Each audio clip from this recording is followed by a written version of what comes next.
बोले सतगुरुदेव भगवान की, बोले माता जी की, संसार परिवार की।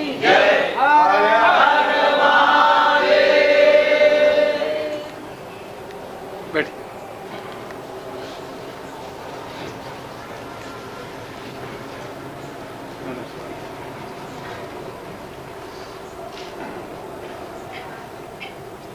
इस होली के सुअवसर पर प्रभु के श्री चरण में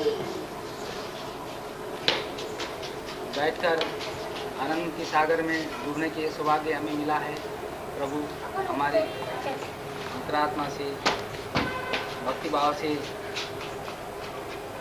जो भी भाव से निकला हुआ प्रणाम आपके चरण में स्वीकार करें। इस अवसर पर मैं दो शब्द प्रभु के चरण में हम सब की तरफ रख रहा हूँ। नित्याय सत्याय चिदात्मकाय नव्याय भव्याय परात्पराय शुद्धाय बुद्धाय निरंजनाथ नमस्तु नित्यम गुरु क्षेत्राय।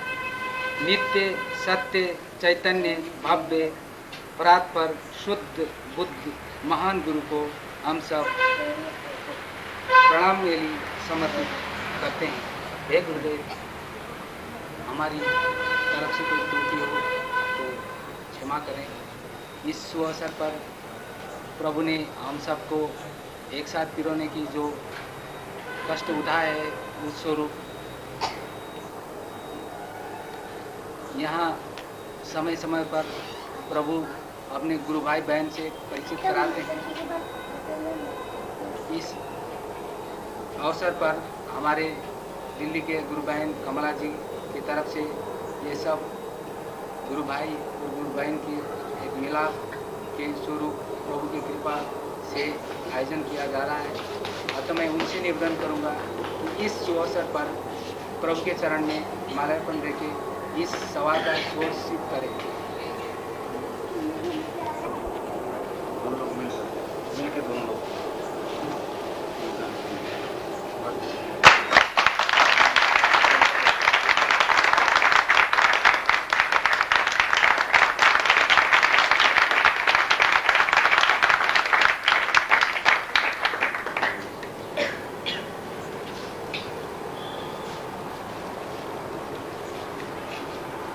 इस अवसर पर मैं ये कहना चाहूँगा कि हमारे गुरु भाई अरविंद जी का आज जिनका जन्मदिन है,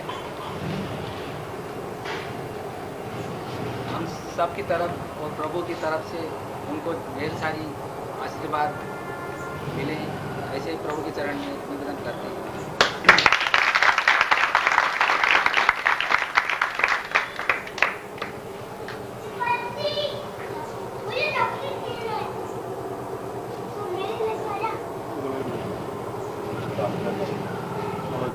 ये फाल्गुन मास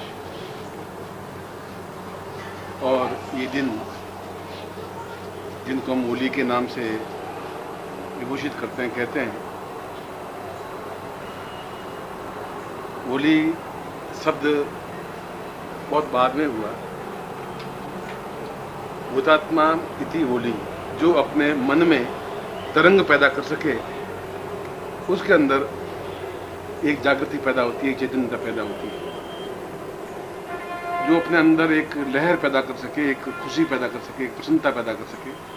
इसलिए हुतात्मा का मतलब है कि अंदर जो कुछ हमारे अंदर है, जो दबा हुआ है, प्रसन्नता, आह्लाद, खुशी, वह सब बाहर निकलने की क्रिया और स्पष्टता के साथ बाहर निकलने की क्रिया को होली कहते हैं। और कई हजार वर्षों से ये नहीं कोई हिरण्यकश्यप पैदा हुआ या उसको जलाया या होली को जलाया, उसी से होली तो पुराणों में भी वर्णन है। और किसी भी दिन होली मना सकते हैं, मगर यदि उसमें हमारे चेहरे पर एक प्रसन्नता का आह्लाद पैदा करने वाला हो, हम अंदर एक आह्लाद पैदा करें। और दूसरी बात, ये जो महीना होता है, बसंत प्रारंभ हो जाता है, पतझड़ खत्म हो जाता है, जो पीले पत्ते होते हैं पेड़ों के सब झड़ जाते हैं, नई कौंपरें आ जाती हैं, न गर्मी होती है, न सर्दी होती है, न बरसात होती है, एक वसंत ऋतु बहने लगती है, धान की कटाई हो जाती है, किसान फ्री हो जाते हैं और सारी आदमी में एक प्रसन्नता आ जाती है, किसान खुश हो जाते हैं, मेरे घर में धान आ गया। गरीब आदमी खुश हो जाता है कि अब कोई सर्दी गर्मी नहीं है। आम आदमी अंदर प्रसन्नता का अतिरेक करता है कि अब मेरे मन में एक जोश है, एक उमंग है, एक जवानी है, एक ताकत है। इन सारी चीज़ों की क्रिया को लेकर के जो शब्द बना है वह होली है। होली किसी चीज़ को जलाने की क्रिया या कोई उसकी बहन को पूतना को जला दिया इसलिए होली या कृष्ण, वो नहीं है, ऐसा शब्द शास्त्रों में नहीं है। और यदि इन दिनों में भी अंदर तरंग पैदा नहीं हो सके तो साल भर पैदा हो ही नहीं सकती। इसमें भी अगर लहर, हिलोर, खुशी नहीं पैदा हो सकती तो फिर जिंदगी में पैदा होगी भी नहीं, फिर तो बेकार जीवन है। और ऐसे बेकार जीवन जीने वाले करोड़ों हैं, या 100 में से 98 हैं जो उनके जीवन का उद्देश्य ही नहीं, लक्ष्य ही नहीं है, केवल स्वार्थमय है। और स्वार्थ में जीवन होता ही नहीं है। मैं ऐसा नहीं कह रहा हूँ आप परमार्थ बन जाए, मगर ऐसा भी कहता हूँ स्वार्थी भी नहीं बने। बिल्कुल एक बीच में जब खड़े रहेंगे तब आपके चेहरे पर प्रसन्नता प्राप्त हो पाएगी। स्वार्थी आदमी के चेहरे पर प्रसन्नता नहीं आ सकती, और परमार्थी आदमी के चेहरे पर भी प्रसन्नता नहीं आ सकती। साधु सन्यासी के चेहरे पर प्रसन्नता आ ही नहीं सकती। अगर सही अर्थ में साधु है तो बिल्कुल गंभीर रहेगा, आएगा नहीं, इसलिए कि अंदर कुछ है ही नहीं, उसको हिलोर नहीं पैदा हो सकती। और स्वार्थी आदमी बिल्कुल एक ही बात सोचेगा, कैसे मैं इसको लूटूं, कैसे ठगूं, उसके अंदर हिलोर नहीं पैदा हो सकती। इन दोनों के बीच में खड़े होने की क्रिया को होली कहते हैं। जहां मेरे मन में किसी प्रकार कोई स्वार्थ नहीं है, लालच नहीं है, वहां घर लुटाने की क्रिया भी नहीं है। और ऐसा गाइड है जो आपके अंदर हुतात्मा जागृत कर सके। गुरु को हुतात्मा कहा गया है, इसलिए होली को भी हुतात्मा कहा गया है। इसीलिए अंदर जो ईश्वर का वास है उसको भी हुतात्मा कहा गया है। इसलिए जो अंदर अग्नि है, जठराग्नि, उसको भी हुतात्मा कहा गया है। हुत का मतलब आहुति देना, आहुति देने का मतलब है बाहर जो प्रसन्नता की चीज है वो अंदर लेना, उसको व्यक्त करना है। यूँ तो जीवन में दुख और तनाव अवसाद रहेंगे ही, मगर हकीकत में देखा जाए तो इस संसार में तनाव जैसी कोई चीज़ है नहीं, दुख जैसी कोई चीज़ है नहीं। भगवान ने बनाई नहीं है, हम एहसास करते हैं। मैं एहसास करता हूँ बहुत टेंस में हूँ, बहुत क्या टेंस में हूँ, आज कल उसका समाधान निकल जाएगा, परसों निकल जाएगा, निकलेगा ही निकलेगा। तनाव हम क्रिएट करते हैं, दुखी हम खुद अपने आप में दुखी बनते हैं। कल क्या होगा, परसों लड़की 20 साल की हो गई तो क्या होगा, लड़का नहीं कमा के देगा तो क्या होगा, मैं मर जाऊंगा तो पीछे क्या होगा, जब होगा जब होगा, उसके लिए हम दुखी होते हैं। इसे दुख का कारण हम खुद हैं, तनाव का कारण भी हम खुद हैं। प्रभु ने तनाव नहीं बनाया है, उन्होंने दुख भी नहीं बनाया है, उन्होंने वेदना भी नहीं बनाई है, उन्होंने कष्ट बनाया ही नहीं। क्रिएट हमने किया है। उस सारी नेगेटिव क्रिएट को समाप्त करने की क्रिया को होली कहते हैं।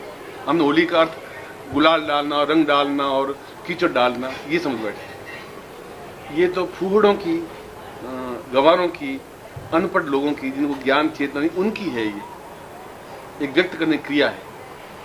बाकी हमारे शास्त्रों में फिर ऋग्वेद में होली का वर्णन, और वहाँ से आज तक होली तो सब लोगों ने खेली, जितने सन्यासी हैं या गृहस्थ हैं या कृष्ण हैं और राधा हैं और कृष्ण हैं, गोपियाँ हैं, राम और सीता हैं, होली तो उन्होंने भी खेली है, होली उत्सव उन्होंने भी मनाया है।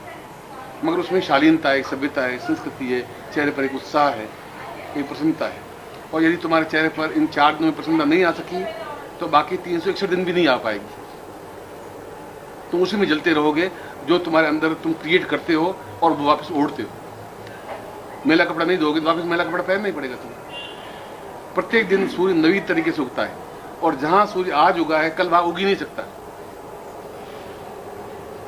यानी यहाँ पर सूर्य आज पूर्व दिशा में 352 डिग्री पर उगा है, कल 353 डिग्री पर ही उगेगा, 352 डिग्री पर नहीं उग सकता, क्योंकि पूर्व का विस्तार इतना लंबा चौड़ा है। तो सूर्य एक जगह नहीं उग सकता तो आप भी एक जगह स्थिर नहीं रह सकते।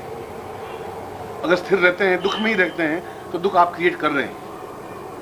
यदि कोणार्क मंदिर में जाएं तो सूर्य मंदिर की विशेषता क्या है? आपने कोणार्क को बाहर में देखा, भुवनेश्वर के पास में, उसमें 365 छोटी छोटी बारियां हैं, खिड़कियां, और आप देखेंगे कि एक दिन इस बारी में से सीधी किरण अंदर जो सूर्य है उसके ऊपर पड़ती है, अगले दिन उसके अगले झरोखे से सूर्य की किरण पड़ेगी। इसका मतलब इतना डिफरेंस सूर्य के उगने में हुआ, इसलिए सूर्य मंदिर है वो। ये देखने की चीज़ है वहाँ, उन पत्थरों की मूर्तियों को देखने की चीज़ नहीं है। कितने उच्च कोटि के वैज्ञानिक थे जिन्होंने इस बात को सिद्ध किया। इसलिए ये जितना तनाव, जितना दुख हाँ मैं 2 घंटे काम करते 11 बजे तक बहुत दुखी हूँ, आज उसने मुझे गाल दे दी, दुखी हूँ, गाल दी तो उसका मुंह गंदा हुआ है, शाम को थूकेगा तो उसके चेहरे पर पड़ेगा। इसलिए मैं आपको ये नहीं कर रहा हूँ आप सन्यासी बन जाएं, ये भी नहीं कर रहा हूँ आप बिल्कुल भोगी बन जाएं, आप बीच में खड़े रहें, जो कुछ हो रहा है सब हो रहा है, आप नहीं चाहेंगे तभी होगा, आप चाहेंगे तभी होगा। इसलिए उसको दुख को ही आप पकड़ते हैं, सुख को आप पकड़ते ही नहीं। मैं आपके चेहरे को देख करके बहुत प्रसन्नता व्यक्त कर रहा हूँ, ये सुख है। मैं सोचूं साले कहाँ से आगे बीच में क्या करेगा, मैं दुखी हूँ। आप कहेंगे सर आप पैंट पहनते बहुत अच्छे लगते हैं, और पैंट होता मैं बहुत सुखी होता, सूट पहना होता, अब धोती पहना बहुत दुखी हूँ। ये सब हमारे कारण है। हमारे जीवन में सुख दुख हर्ष विषाद आह्लाद, पूड़ी सब्जी हलवा ये सब बनेंगे। खाली पूड़ी तो नहीं परोसेंगे, खाली हलवा भी नहीं खाया जाएगा, सब रंग होने चाहिए। इसलिए होली का तात्पर्य रंग और गुलाल तो एक अभिव्यक्ति है, अंदर तुम्हारे है तो है। मुट्ठी पर गुलाल डालने से होली नहीं बन पाएगी, वो प्रसन्नता आ नहीं सकती जिंदगी में। इसलिए जिंदगी का प्रत्येक पल किसी का होकर के बिताना चाहिए या किसी को अपना बना करके बिताना चाहिए, उसको होली कहते हैं। दोनों में से एक काम करना पड़ेगा, या तो आप किसी को हो जाए, जब हो जाए तो आप स्वार्थ से परे हट जाएंगे, फिर आप खुद का स्वार्थ नहीं रहेगा, या किसी को अपना बना लें तो भी आप स्वार्थ से परे हट जाएंगे, तो उनको आपने अपना लिया। दोनों स्थितियों में आप खड़े हैं। अभी आपके हाथ में है कि आप या तो हुतात्मा मीन्स गुरु, हुतात्मा माने कृष्ण, हुतात्मा माने ईश्वर, हुतात्मा माने ब्रह्म, और हुतात्मा मतलब आपका शरीर, आपके विचार, आपका चिंतन। आप उसको नेगेटिव थिंकिंग में डालिए, आपको कोई रोकने वाला नहीं है। आप पॉजिटिव थिंकिंग में डालिए, होने वाला नहीं है। मैं 14-15 साल का था, मेरे पिताजी मर गए, तब भी 4 महीने दुखी हुए, रोए, मतलब उसके बाद में जिंदगी चलती रही। और आज तक जिंदा रहते तभी जिंदगी मेरी चलती। इसलिए सन्यासी था तभी ठीक है, आज ठीक। इससे ज़्यादा बीमार मान लो मैं पूना में 6 महीने तक पड़ा रहा, तब भी मतलब ठीक था, अब भी ठीक। ये तो शरीर है, सुख भी आएगा दुख भी आएगा, हम एहसास क्या करते हैं बस उस पर डिपेंड है। और जो एहसास करते हैं वही क्रिया हमारे शरीर को नेगेटिव थिंकिंग और पॉजिटिव थिंकिंग में लाएगी, उसी से हमारा पूरा साल कटेगा। होली अपने आप को एक विश्लेषण करने की क्रिया है, एक सोचने की क्रिया है, रीथिंकिंग करने की क्रिया, मुझे साल कैसे बिताना है, रोते हुए, कलपते हुए, दुखी होते हुए, दुख देते हुए, या प्रसन्नता के साथ मुस्कुराते हुए, चल चलाते हुए, क्षण भर रुककर, क्योंकि सारे काम निपट चुके होते हैं। इसमें फसल कट चुकी होती है, तनख्वाह आ चुकी होती है, फाइनेंशियल ईयर खत्म हो चुका होता है, सर्दी खत्म हो चुकी होती है, गर्म खत्म हो जाती है, पतझड़ खत्म हो जाता है, ठंडी शीतल बयार शुरू हो जाती है। वहां भी आप गर्मी के अंदर तपते हुए जैसे रहें, ये जीवन का मकसद है, ये जीवन का लक्ष्य है, जिसको हम नहीं समझ पा रहे हैं, जो समझने की क्रिया है। इसलिए आपके चेहरे पर जो आज से महीने भर पहले की रेखाएं थी, वो विषाद कल भी सुबह मैं आपको देखूंगा तो मैं आपको मरा हुआ ही समझूंगा। मैं कहां से आपको सजीव कहां से देखूंगा, जिंदा आपको देखूंगा कहां से। कुछ चेंज आप में आएगा आपके चेहरे पर, अंदर जो कुछ है वो चेहरे पर दिखे। चेहरा देखते मालूम पड़ जाएगा कि आज धोखेबाज है, भला है, बुरा है, आज इसमें खुशी है, प्रसन्नता है, अभिव्यक्ति है, नहीं है, ये चीज। इसलिए इस होली के पर्व पर जैसे इसमें नित्याय शुद्धाय प्रबुद्धाय श्लोक बोला है, इसका मतलब है नित्यम नवीन बने, नित्यम शुद्ध बने, नित्यम प्रबुद्ध बने। और मैं कहता हूँ आप घोर स्वार्थी बने, और मैं आपको कहता हूँ घोर परमार्थी बने। मैं आपको घोर साधु भी नहीं बना रहा हूँ और घोर ग्रस्त भी नहीं बना रहा हूँ। और ये विचार इस प्रकार के भारतवर्ष में कोई विचार स्पष्ट कर नहीं पाते। या तो कहेंगे तू सन्यासी बन, या तुमसे छीनेगा, या तुम्हें मूर्ख बनाएगा, या तुम्हें कुछ करेगा। न ऐसा मेरे मानस में है, न रहा है जिंदगी में। जो जिंदगी में शुरू में पकड़ रहा है वो आज ही पकड़ है, भगवान कृष्ण भी पकड़ते थे। अब उनको आप पकड़ गए हैं या